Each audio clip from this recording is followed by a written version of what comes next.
بسم اللہ الرحمن الرحیم۔ السلام علیکم اسٹوڈنٹس، آج کا جو ہمارا لیکچر ہے اس میں ہم نے کولبرگ کی جو تھیری ہے اس کو کمپلیٹ کرنا ہے۔ پریویس لیکچر میں ہم نے اس کی پہلی 2 منازل اور اس کے جو پہلے 4 درجے تھے وہ ہم نے پڑھ لیے تھے، جس میں ہم نے پہلے درجے میں سزا سے متعلقہ احساس، انعام سے متعلقہ احساس، دوسری منزل میں ہم نے جو درجے پڑھے تھے اس میں اچھے بچے کا تصور اور حاکمیت کا تصور موجود تھا۔ تو امید ہے کہ اس میں کسی قسم کا کوئی مسئلہ نہیں ہوگا۔ بار بار کہہ رہا ہوں، پہلے بھی کہا کہ یہ جو کویسچن ہے بہت اہم ہے، اس کو آپ نے اچھے طریقے سے کلیئر کرنا ہے۔ آج جو ہم نے پڑھنا ہے وہ ہے تیسری منزل، نام ہے اس کا جی ما بعد روایتی اخلاقیات، پوسٹ کنونشنل موریلٹی۔ دیکھتے ہیں کہ یہ کیا ہوتا ہے اور اس میں درجے جو ہیں ان میں کیا کیا چیزیں ہوتی ہیں۔ کولبرگ کے مطابق اخلاقی نشوونما کی یہ آخری اور اعلیٰ ترین منزل ہے۔ یہ درجہ اس وقت پیدا ہوتا ہے جب فرد تجریدی اخلاقی اصول وضع کرنے لگتا ہے۔ اس منزل پر فرد میں سماجی روایات، اقدار، نسل، دوستی، دشمنی، مذہب اور طبقہ بندی سے بالا تر ہو کر سوچنے کی صلاحیت پیدا ہوتی ہے۔ وہ قوانین کے احترام کے علاوہ انسانی اقدار، دوسروں کے حقوق اور ان کے مراتب کو مد نظر رکھ کر سوچنا شروع کر دیتا ہے۔ یعنی کنسیپچول چیزیں ہوتی ہیں، ایتھکس ہوتے ہیں، یہاں پر یہ ساری چیزیں اس میں آ جاتی ہیں۔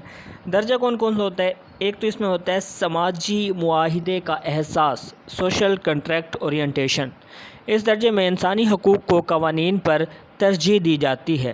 اس مرحلے پر اچھے سے مراد ہوتا ہے ہر فرد کے حقوق کا وہ معیار جس پر سب متفق ہوں۔ فرد یہ سوچتا ہے کہ ایک سماجی نظام میں رہنے والے تمام افراد اہم ہوتے ہیں، اس لیے اجتماعی مفاد کو مد نظر رکھ کر فیصلے کیے جانے چاہیے۔ اجتماعی مفاد سے مراد ہر طبقے اور ہر فرقے کا مفاد ہے۔ فرد کچھ سمجھتا ہے کہ تمام لوگوں کو مساوی حقوق ملنے چاہیے، خواہ وہ کسی مسلک سے تعلق رکھتے ہوں، کیونکہ قانون کا مقصد انسان کی فلاح ہے۔ اس درجے پر فرد کی اخلاقیات کی نمو اس بات کا تقاضا کرتی ہے کہ انسانی حقوق کی پاسداری کی جائے۔ سماجی نظام کو برقرار رکھنا، قانون کا احترام کرنا، انسانی حقوق کی حفاظت کرنا اور انسانی آزادی قائم رکھنے کی خواہش اس مرحلے کی نمایاں خصوصیت ہے۔ وہ کردار جو معاشرے کو نقصان پہنچاتا ہو، خواہ وہ قانونی ہی کیوں نہ ہو، فرد اسے غلط سمجھنا شروع کر دیتا ہے۔ یعنی کہ جو 5واں درجہ تھا اس میں ساری ہم نے دیکھے قانون سے متعلقہ باتیں تھیں کہ قانون کا احترام، دوسروں کے حقوق کا احترام، دوسروں کا مفاد اس کو زیادہ ترجیح دینی ہے، یہ اس سے ریلیٹڈ جتنی بھی چیزیں تھیں۔ تو جو چھٹا درجہ ہے ہمارے پاس وہ ہے اخلاقی اصول، ایتھیکل پرنسپل اورینٹیشن۔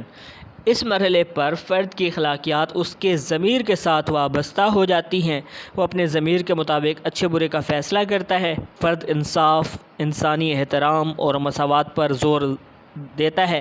اس مرحلے میں فرد انصاف اور صحیح کی کسوٹی کے مطابق دوسروں کو معزز اور قابل احترام سمجھتا ہے۔ اس درجے تک پہنچنے والا شخص انصاف اور انسانی وقار پر مبنی اپنے خود ساختہ اخلاقی اصولوں کی پاسداری کرتا ہے۔ اس طرح وہ اپنی ذات اور اس اخلاقیات کے حامی دیگر افراد کو معزز سمجھتا ہے۔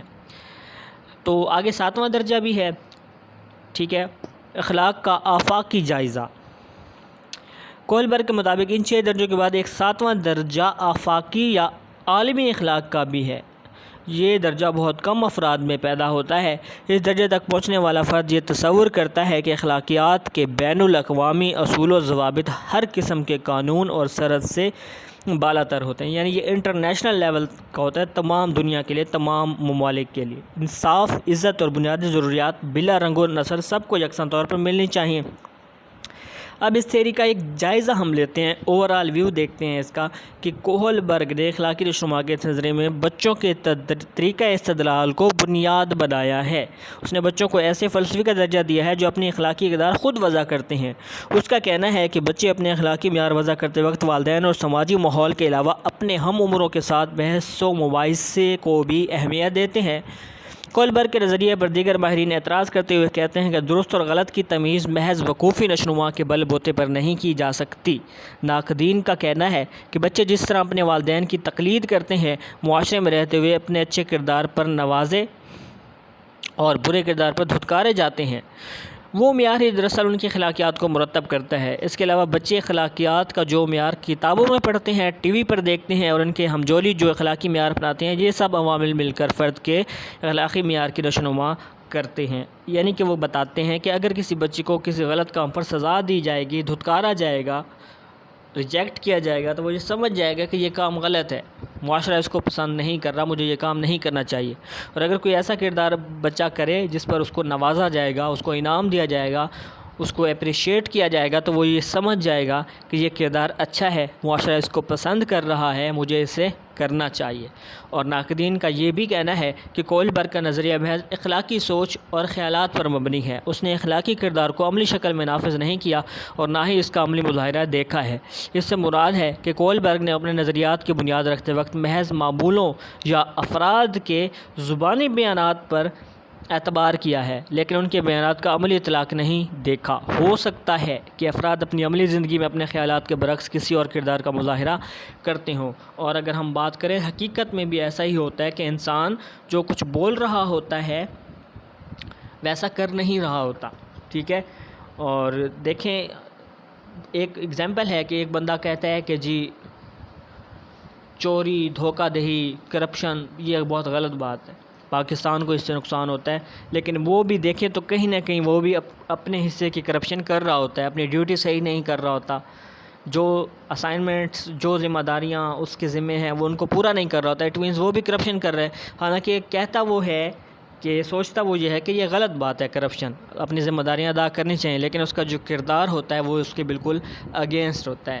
اسی طرح جیسے ہم کہتے ہیں کہ پڑوسی ملک بھارت جو ہے وہ ہمارا دشمن ہے، لیکن ہم ان کے ڈرامے بھی دیکھتے ہیں، ان کی موویز بھی دیکھتے ہیں، ان کی جتنی بھی نیوز ہوتی ہے ہمیں سارا پتہ ہوتا ہے، ٹھیک ہے۔ تو ہم یہ کہتے ہیں کہ ایسا نہیں ہوتا کہ جیسا انسان سوچے اس کا کردار بھی ویسا ہو، بعض اوقات ہم سوچ کچھ رہے ہوتے ہیں لیکن جو ہمارے ایکشنز ہوتے ہیں وہ بالکل اس کے اگینسٹ ہوتے ہیں۔ تو یہاں پر یہ جو تھیوری ہے یہ ختم ہوئی۔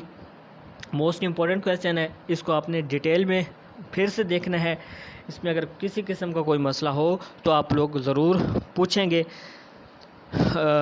تو اس ٹاپک کے لیے اسائنمنٹ نہیں ہے، صرف یہی ہے کہ اس کو آپ لوگوں نے اچھے طریقے سے پڑھنا ہے اور سمجھنا ہے۔ کسی قسم کا کوئی بھی مسئلہ ہو تو آپ ضرور پوچھ سکتے ہیں۔ تو انشاءاللہ نیکسٹ لیکچر میں ہم اپنا نیکسٹ چیپٹر شروع کریں گے۔ اللہ حافظ۔